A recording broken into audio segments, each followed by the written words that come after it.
Central Intelligence Agency alias CIA melakukan serangan drone terhadap fasilitas pelabuhan di pantai Venezuela awal Desember ini.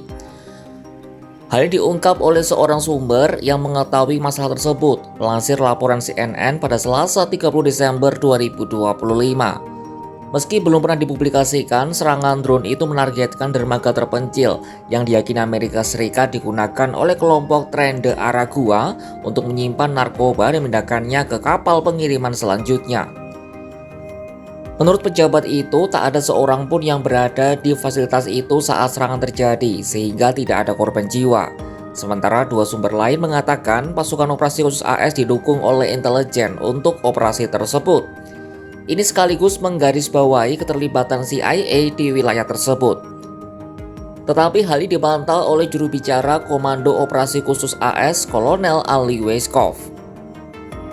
Sosok dalam operasi itu coba dikonfirmasi kepada Presiden Donald Trump pada Senin 29 Desember 2025. Trump mengiyakan bahwa AS menyerang area dermaga tempat mereka memuat kapal-kapal dengan narkoba.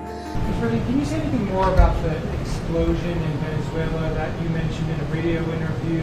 Did the military do that? Can you share any more details about that? Well, it doesn't matter, but there was a major explosion in the dock area where they load the boats up with drugs.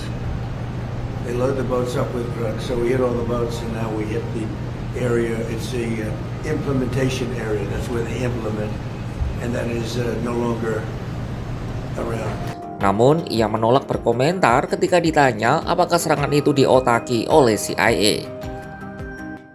Well, I don't want to say that. I know exactly who it was, but I don't want to say who it was. But you know, it was along the shore. Perlu diketahui, sejak awal tahun ini Trump memperluas wewenang CIA untuk melakukan operasi di Amerika Latin termasuk Venezuela. Namun pejabat AS menggambarkannya sebagai tindakan simbolis karena hanya menyasar salah satu dari banyak fasilitas pelabuhan yang digunakan oleh penyelundup narkoba yang meninggalkan Venezuela.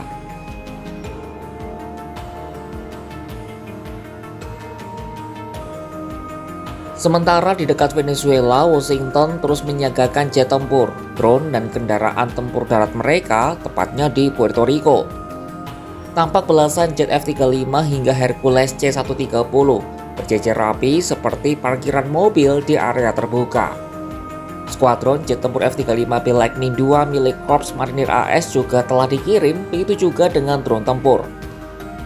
Komando Selatan AS mengatakan sekitar 15.000 personel beroperasi di daerah tersebut, menjadi pengerahan militer terbesar di kawasan itu dalam beberapa generasi. 10.000 di antaranya adalah pelaut dan marinir yang berada di atas kapal perang.